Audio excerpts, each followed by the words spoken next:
Good afternoon, everyone. My name is Jacob from National Foreign Employment Association, and today I'm going to discuss about a job offer in Tochigi. It is a construction work, basically. This one right here describes your work, and it is a full-time work available for 2 people. It is a 8 hours long work every day.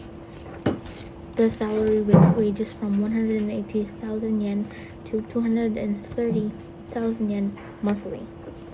Bonuses are possible, and the only requirement is Japanese daily conversation skills, and other skills are not necessary, but experience is a bonus for you.